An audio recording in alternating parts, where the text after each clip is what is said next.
여러분 안녕하십니까? 이틀째 진행된 이낙연 국무총리 후보자 인사청문회에서 도덕성 관련 의혹이 새롭게 불거지면서 날선 공방이 오갔습니다. 국회는 내일 이 후보자에 대한 청문 보고서 채택 여부를 논의한 뒤에 다음 주 인준안을 표결에 붙일 예정입니다. 첫 소식 김세로 기자입니다. 여당 지지자들이 야당 의원들에게 보낸 문자 폭탄이 이틀째 논란이 됐습니다. 밤새 그 문자 폭탄에 시달려가지고 잠도 제대로 자지 못하고. 이 후보자가 국회의원 시절 법안 발의 대가로 후원금을 받은 의혹이 있다는 언론 보도가 쟁점이 됐습니다. 2011년부터 3년 동안 대한노인회 간부로부터 모두 1,500만 원의 후원금을 받았는데 이 기간 동안 이 후보자가 대한노인회를 법정 기부금 단체로 지정하는 법안을 2차례 발의했다는 것입니다. 법안 제출일과 후원금 납부일이 같다고 하면은 대가성 입법 로비에 대한 의혹이 상당히 크다. 이렇게. 이 후보자는 고향 후배에게 개인적 후원을 받은 것이라고 해명했습니다. 몇 달 차이도 있고요. 국회의원 하면서 장사했겠습니까? 전남도 산하기관의 이 후보자 부인 그림 구매 의혹에 이어 부인이 열었던 다른 전시회 그림의 대작 의혹까지 제기됐습니다. 중견 작가의 가필과 대작으로 이루어졌기 때문에 작품성이 떨어지고 그건 정말로 심각한 모욕입니다. 예. 턱도 없는 모함입니다. 뭐합니까? 네, 그 그러면은 제보자를 조금 엄선해 주시기 바랍니다. 예. 전남도지사 선거 당시 측근들이 당비를 대납해 처벌된 사건에 대해선 이 후보자가 사과했습니다. 저는 매우 부끄럽게 생각합니다. 네, 제가 충분히 챙기지 못한 불찰이 큽니다. 이틀간 청문회를 진행한 국회는 내일 청문 보고서 채택을 논의하고 이르면 29일 국회 본회의에서 총리 인준안 표결에 나섭니다. MBC 뉴스 김세로입니다. 이른바 5대 비리에 연루된 인사는 절대 기용하지 않겠다는 문재인 대통령의 오랜 인사 원칙이 시작부터 흔들리고 있습니다. 이 공직 후보자의 잇따른 위장 전입 때문인데요. 이 국민과의 약속을 어겼다는 비판과 함께 인사 검증 시스템 부실 아니냐는 지적도 있습니다. 정동욱 기자입니다. 문재인 대통령은 지난 대선에서 청산해야 할 대표적인 적폐로 비리 인사의 고위 공직자 임용을 꼽았습니다. 대선 공약집에선 병역 기피와 부동산 투기, 세금 탈루, 위장 전입, 그리고 논문 표절을 5대 비리로 규정하고 여기에 해당하는 인사는 기용하지 않겠다며 인사 기준을 강화하겠다고 약속했습니다. 철저한 검증으로 부정부패가 발붙이지 못하게 하겠습니다. 이런 원칙은 2012년 대선 공약에도 포함된 문 대통령의 오랜 소신입니다. 5가지 사항에 해당하는 경우 절대 공직자로 임용하지 않겠습니다. 하지만 이 원칙은 문 대통령의 첫 인사였던 이낙연 국무총리 후보자에서부터 무너졌습니다. 그럼 위장 전입이신 거죠? 그렇습니다. 청와대 핵심 관계자는 총리 지명을 서두르다 보니 후보자 본인도 몰랐고 청와대도 몰랐다고 말했습니다. 가장 먼저 살폈어야 할 5대 원칙 위배 여부조차 확인하지 않았다는 것입니다. 게다가 강경화 외교부 장관 후보자는 위장 전입 사실을 알고도 이런 사실을 공개하면서 능력이 뛰어난 적임자라며 인선을 강행했습니다. 새 정부의 도덕성에 대한 기대가 높다는 점에서 국정 동력을 떨어뜨릴 수 있다는 우려가 나옵니다. MBC 뉴스 정동욱입니다. 문재인 대통령은 취임 후 처음으로 수석 보좌관 회의를 주재했습니다. 오늘도 파격적인 모습을 보였고 청와대부터 솔선수범해 특수활동비를 자진 삭감하겠다고 밝혔습니다. 김철웅 기자입니다. 문재인 대통령은 청와대 참모회의부터 전임 정부와는 달라진 모습을 보이겠다고 강조했습니다. 과거에 어떻게 운영해왔다라는 것은 다 잊어버리십시오. 문재인 정부답게 새롭게 하는 겁니다. 자신이 주재하는 회의에는 미리 정해진 결론도, 발언의 계급도, 그리고 수첩에 받아 적을 필요도 없다며 자유롭게 의견을 내달라고 요청했습니다. 문 대통령은 이 자리에서 5월 현재 특수활동비와 특정 업무경비 127억 원 중 53억 원을 아껴 청년 일자리 창출과 소외계층 지원 예산으로 쓰겠다고 말했습니다. 이렇게 깜깜이 예산이라고 지칭받는 이런 부분들을 투명하게 공정하게 규정에 맞게 아껴서 쓰므로 인해서 솔선수범이 되겠다는 뜻입니다.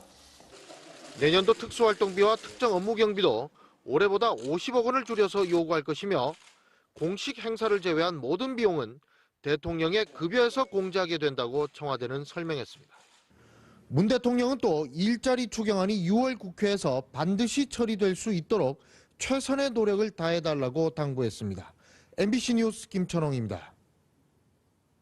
청와대가 특수활동비를 줄이겠다고 나서면서 다른 기관도 눈치를 볼 수밖에 없을 텐데요. 지난해만 전체 8천억 원이 넘습니다. 기관별로 보면 국정원이 가장 많습니다. 5천억 원에 육박해 절반 넘게 차지합니다. 다음으로 국방부, 경찰청, 법무부, 청와대 순인데요. 나머지는 10여 개의 기관이 사용했습니다. 어디에 썼는지 꼬리표를 달 필요가 없어 쌈짓돈이란 비판이 끊이질 않았는데요. 무작정 줄이면 수사나 정보 수집이 위축될 수 있다는 걱정도 나옵니다. 홍승욱 기자입니다. 지난 2006년 윤석열 신임 서울중앙지검장의 이름을 알린 현대자동차 비자금 사건, 그리고 반군 이래 최대 경제비리 사건으로 불린 저축은행 비리 사건까지 모두 검찰이 첩보 수집을 통해 사건을 인지하고 수사해 비리를 파헤쳤습니다. 이 같은 인지 사건의 경우 제보자를 만나거나 잠복 근무를 하고 또 보안을 유지하며 수사를 할 때 필요시 사용처를 밝히지 않아도 되는 특수활동비를 사용하게 됩니다. 자칫 기록이 남는 돈을 사용할 경우 수사가 알려지거나 정보 제공자들이 노출될 우려가 있기 때문입니다. 그런데 최근 돈봉투만찬 파문으로 검찰이 특수활동비 사용을 자제하는 분위기입니다. 때문에 첩보 수집 등 현장 수사 활동에 어려움을 겪는 것으로 알려지고 있습니다. 검찰 관계자는 조직폭력과 마약, 보이스피싱 등 범죄가 점조직화, 지능화되어 가고 있어 오히려 수사비가 늘어나는 상황인데 수사 위축이 우려된다고 말합니다.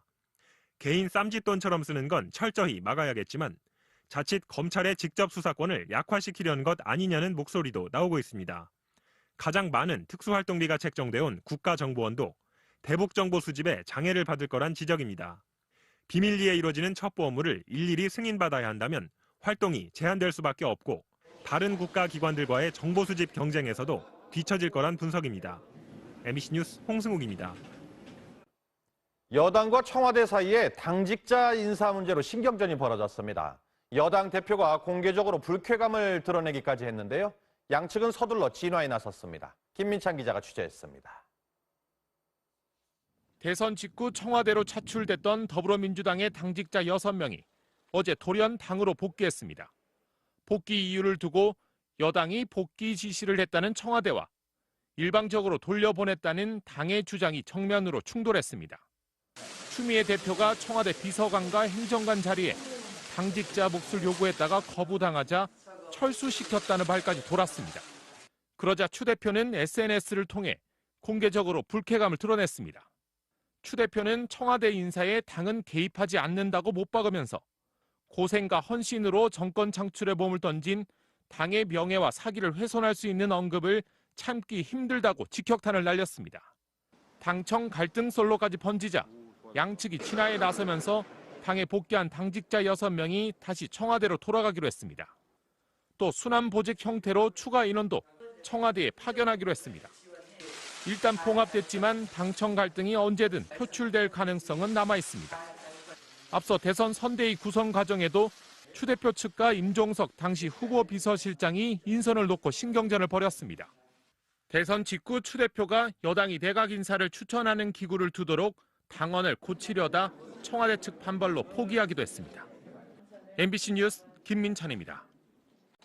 최순실 씨의 딸 정유라 씨가 덴마크에서 체포된 지 넉 달여 만에 한국 송환 결정을 받아들였습니다. 조만간 귀국해서 2대 부정 입학과 삼성으로부터의 뇌물수수 의혹 등에 관해 검찰 조사를 받게 될 걸로 보입니다. 김현 특파원입니다.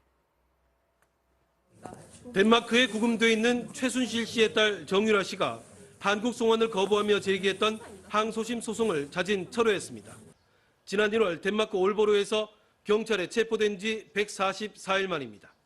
정 씨는 앞으로 30일 안에 한국으로 들어와 검찰 수사를 받게 됩니다. 정 씨는 이화여대 부정입학과 삼성전자 뇌물수수 의혹 등을 받고 있습니다. The case through very thoroughly and found that all the condition in the Danish extradition law is met. 혐의를 완강히 부인하며 대법원까지 가겠다던 정 씨가 심경의 변화를 일으킨 이유는 알려지지 않았습니다. 체포영장 유효기간이 6년 넘게 남았고 송환 불복 소송에 따라 구금 기간이 길어진다는 현실적인 부담이 작용했을 것이라는 추측이 나옵니다. 정 씨에게 학사 특혜를 준 혐의로 재판에 넘겨진 이화여대 교수들에게는 줄줄이 실형이 구형돼 다음 달 선고를 앞두고 있습니다. 덴마크 사법당국과 우리 법무부가 신병 인도 절차를 서두르고 있어 송환 일정은 상당히 앞당겨질 전망입니다. 파리에서 MBC 뉴스 김현입니다. 박근혜 전 대통령의 두 번째 재판이 열렸습니다. 오늘부터 본격 심리가 시작됐는데 검찰과 변호인들은 날카롭게 부딪혔고 박 전 대통령은 내내 침묵을 지켰습니다. 박윤수 기자입니다. 재판을 1시간 앞둔 오전 9시, 박근혜 전 대통령이 호송차에서 내립니다. 남색 정장에 사복 차림에 손목엔 수갑을 찼습니다. 수용자 번호가 적힌 배지까지 이틀 전 첫 재판 때와 같은 모습입니다. 오늘은 뇌물죄가 아닌 직권남용과 강요 혐의에 대한 재판으로 최순실 씨는 이 부분 심리가 사실상 마무리돼 출석하지 않았습니다. 본격적인 증거조사가 시작되자 박 전 대통령 측이 재판 절차를 문제 삼았습니다. 변호인은 공소사실 증명과 입증계획 수립도 하기 전에 증거조사부터 하는 것은 부적절하다며 이의를 신청했습니다. 하지만 법원은 기록이 방대하고 증인도 많아 우선 가능한 증거조사부터 하는 것이라며 이의를 기각했습니다. 변호인단은 검찰과도 신경전을 벌였습니다. 변호인은 재단 강제모금 혐의와 관련해 검찰이 유리한 신문 내용만 공개한다고 문제를 제기했고 검찰은 중요한 내용이라 설명한 것이라고 맞받았습니다. 2차 공판부터는 촬영이 허락되지 않은 가운데 꼿꼿한 자세를 유지하던 박 전 대통령은 팔걸이에 몸을 기대는 등 다소 긴장이 풀린 모습을 보였습니다. 박 전 대통령은 재판 내내 침묵을 지키다 하고 싶은 말이 있느냐는 재판장의 질문에 나중에 말하겠습니다 라고 답했습니다. 재판부는 오는 29일 3차 공판부터 최순실 씨 재판과 합쳐서 심리하고 매주 3회 이상 공판을 열어 속도를 낼 방침입니다. MBC 뉴스 박윤수입니다. 군사분계선 인근에서 북한의 대남 전단용 풍선에 우리 군이 경고 사격을 했다고 어제 전해드렸는데요. 북한이 남쪽으로 풍선을 날려보내지 않았다며 3대 총을 쐈다고 주장했습니다. 우리 군은 대응할 가치가 없다고 밝혔습니다. 구경근 기자입니다. 지난 23일 북한의 비행체가 중부전선 최전방 감시장비에 포착된 모습을 합동참모본부의 설명에 따라 재구성한 화면입니다. 둥근 공 모양의 물체가 동쪽으로 천천히 이동하다 갑자기 터지고 매달려 있던 무언가가 흩날리면서 떨어집니다.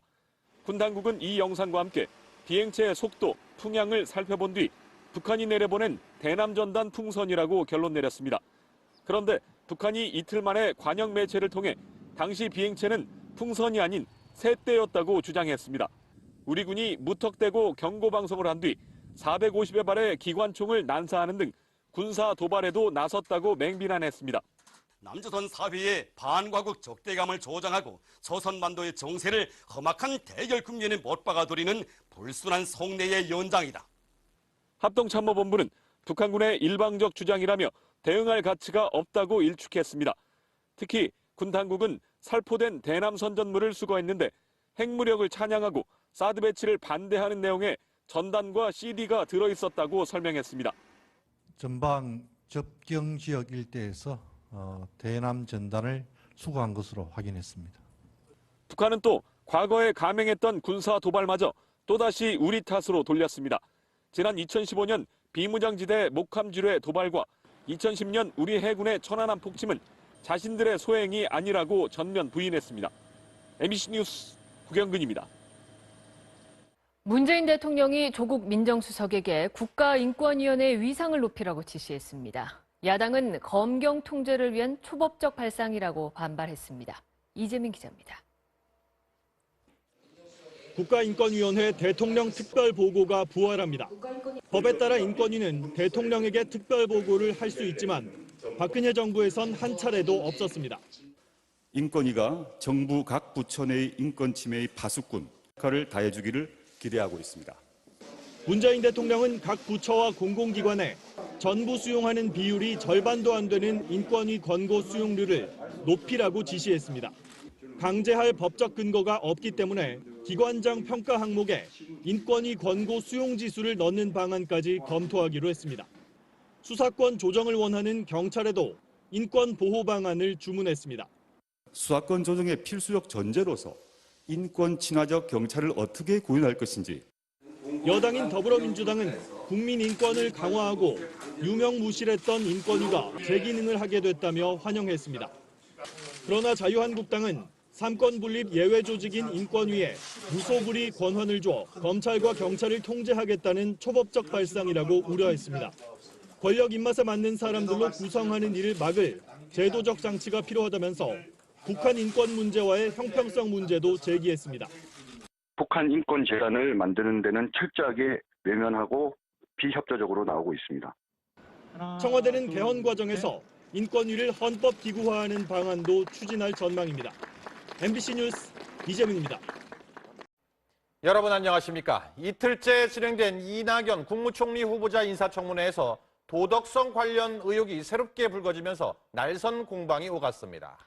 국회는 내일 이 후보자에 대한 청문 보고서 채택 여부를 논의한 뒤에 다음 주 인준안을 표결에 붙일 예정입니다. 첫 소식 김세로 기자입니다. 여당 지지자들이 야당 의원들에게 보낸 문자 폭탄이 이틀째 논란이 됐습니다. 밤새 그 문자 폭탄에 시달려가지고 잠도 제대로 자지 못하고. 이 후보자가 국회의원 시절 법안 발의 대가로 후원금을 받은 의혹이 있다는 언론 보도가 쟁점이 됐습니다. 2011년부터 3년 동안 대한노인회 간부로부터 모두 1,500만 원의 후원금을 받았는데 이 기간 동안 이 후보자가 대한노인회를 법정 기부금 단체로 지정하는 법안을 2차례 발의했다는 것입니다. 법안 제출일과 후원금 납부일이 같다고 하면은 대가성 입법 로비에 대한 의혹이 상당히 크다. 이렇게. 이 후보자는 고향 후배에게 개인적 후원을 받은 것이라고 해명했습니다. 몇 달 차이도 있고요. 국회의원 하면서 장사했겠습니까? 전남도 산하기관의 이 후보자 부인 그림 구매 의혹에 이어 부인이 열었던 다른 전시회 그림의 대작 의혹까지 제기됐습니다. 중견 작가의 가필과 대작으로 이루어졌기 때문에 작품성이 떨어지고 그건 정말로 심각한 모욕입니다. 예. 턱도 없는 모함입니다. 뭐합니까? 네, 그 그러면은 제보자를 조금 엄선해 주시기 바랍니다. 예.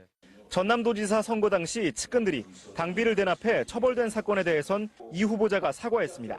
저는 매우 부끄럽게 생각합니다. 네, 제가 충분히 챙기지 못한 불찰이 큽니다. 이틀간 청문회를 진행한 국회는 내일 청문 보고서 채택을 논의하고 이르면 29일 국회 본회의에서 총리 인준안 표결에 나섭니다. MBC 뉴스 김세로입니다. 이른바 5대 비리에 연루된 인사는 절대 기용하지 않겠다는 문재인 대통령의 오랜 인사 원칙이 시작부터 흔들리고 있습니다.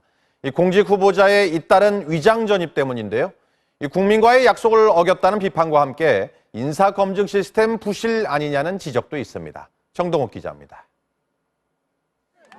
문재인 대통령은 지난 대선에서 청산해야 할 대표적인 적폐로 비리 인사의 고위공직자 임용을 꼽았습니다. 대선 공약집에선 병역 기피와 부동산 투기, 세금 탈루, 위장 전입 가진 삭감하겠다고 밝혔습니다. 김철웅 기자입니다. 문재인 대통령은 청와대 참모회의부터 전임 정부와는 달라진 모습을 보이겠다고 강조했습니다.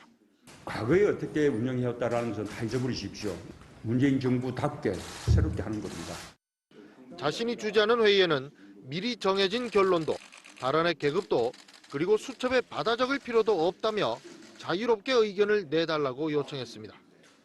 문 대통령은 이 자리에서 5월 현재 특수활동비와 특정 업무경비 127억 원 중 53억 원을 아껴 청년 일자리 창출과 소외계층 지원 예산으로 쓰겠다고 말했습니다. 이렇게 깜깜이 예산이라고 지칭받는 이런 부분들을 투명하게 공정하게 규정에 맞게 아껴서 쓰므로 인해서 솔선수범이 되겠다는 뜻입니다. 내년도 특수활동비와 특정 업무경비도 올해보다 50억 원을 줄여서 요구할 것이며 공식 행사를 제외한 모든 비용은 대통령의 급여에서 공제하게 된다고 청와대는 설명했습니다. 문 대통령은 또 일자리 추경안이 6월 국회에서 반드시 처리될 수 있도록 최선의 노력을 다해달라고 당부했습니다. MBC 뉴스 김천홍입니다. 그리고 논문 표절을 5대 비리로 규정하고 여기에 해당하는 인사는 기용하지 않겠다며 인사 기준을 강화하겠다고 약속했습니다. 철저한 검증으로 부정부패가 발붙이지 못하게 하겠습니다. 이런 원칙은 2012년 대선 공약에도 포함된 문 대통령의 오랜 소신입니다. 5가지 사항에 해당하는 경우 절대 공직자로 임용하지 않겠습니다. 하지만 이 원칙은 문 대통령의 첫 인사였던 이낙연 국무총리 후보자에서부터 무너졌습니다. 그럼 위장 전입이신 거죠? 그렇습니다. 청와대 핵심 관계자는 총리 지명을 서두르다 보니 후보자 본인도 몰랐고 청와대도 몰랐다고 말했습니다. 가장 먼저 살폈어야 할 5대 원칙 위배 여부조차 확인하지 않았다는 것입니다. 게다가 강경화 외교부 장관 후보자는 위장 전입 사실을 알고도 이런 사실을 공개하면서 능력이 뛰어난 적임자라며 인선을 강행했습니다. 새 정부의 도덕성에 대한 기대가 높다는 점에서 국정 동력을 떨어뜨릴 수 있다는 우려가 나옵니다. MBC 뉴스 정동욱입니다. 문재인 대통령은 취임 후 처음으로 수석 보좌관 회의를 주재했습니다. 오늘도 파격적인 모습을 보였고 청와대부터 솔선수범해 청와대가 특수활동비를 줄이겠다고 나서면서 다른 기관도 눈치를 볼 수밖에 없을 텐데요. 지난해만 전체 8천억 원이 넘습니다.